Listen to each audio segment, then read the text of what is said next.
A report compiled by Oswego County Social Services details the deplorable conditions 11-year-old Erin Maxwell grew up in. Good evening. I'm Jackie Robinson. And I'm Kevin Shank, and tonight from Matt Mulcahy. But officials with the DSS maintain there was no way they could have predicted the tragic way that Erin's life ended.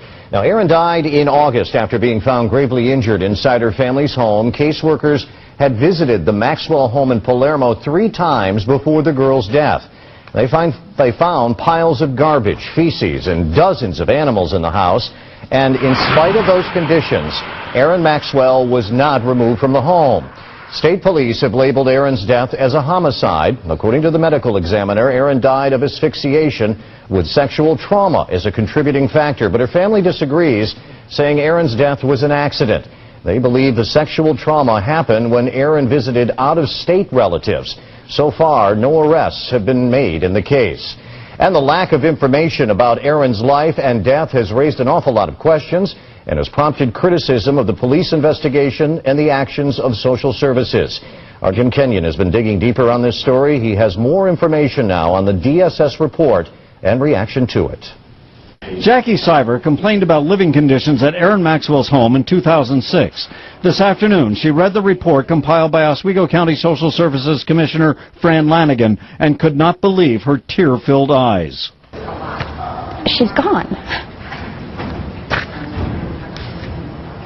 They had an obligation in my mind to do something about this. The report documents 3 investigations into reports of filthy conditions at the Maxwell's home. The first on July 25, 2003, alleging acts of inadequate guardianship of Erin, including hitting her with a belt and putting her to bed without supper in a filthy, dirty house.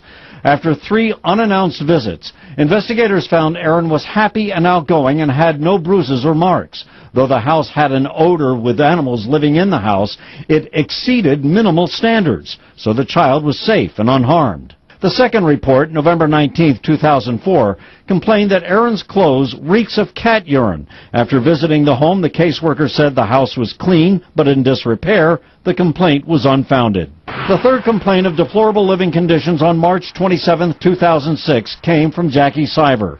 The caseworker found conditions similar to those discovered by state police the day Erin died. Garbage and cat litter stacked 3 feet high, overwhelming animal odor, numerous animals. That the house looked exactly as I've claimed and exactly what I reported. But subsequent visits found improvement in living conditions. Nevertheless, the caseworker indicated inadequate guardianship against all 3 adults, meaning Erin's father, stepmother, and stepbrother. The house fails to meet minimum standards, but the child is not being impacted negatively. Case closed. What boggles my mind even more is this is the 3rd report, not the 1st. If you read the previous reports, they found similar conditions. So the 3rd time they're called there, they find these conditions, and they're saying there's nothing wrong with that. It's okay to leave that child there. Lanigan's report concludes caseworkers followed the procedures for investigating allegations of child abuse and neglect established in New York State. Clearly, the 4 separate caseworkers who investigated the Maxwell family could not have foreseen the tragic end to Erin Maxwell's life.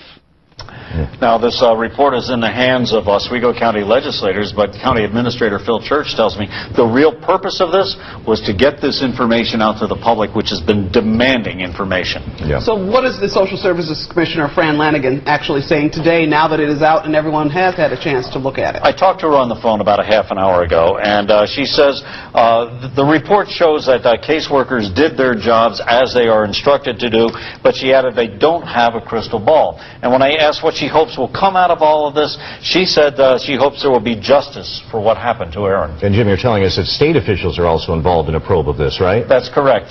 This is the report of her social services commissioners, and this is all being reviewed by their oversight agency, the State Division of Child and Protective Services, and county legislators are anxiously awaiting the findings of that report. And still no arrests?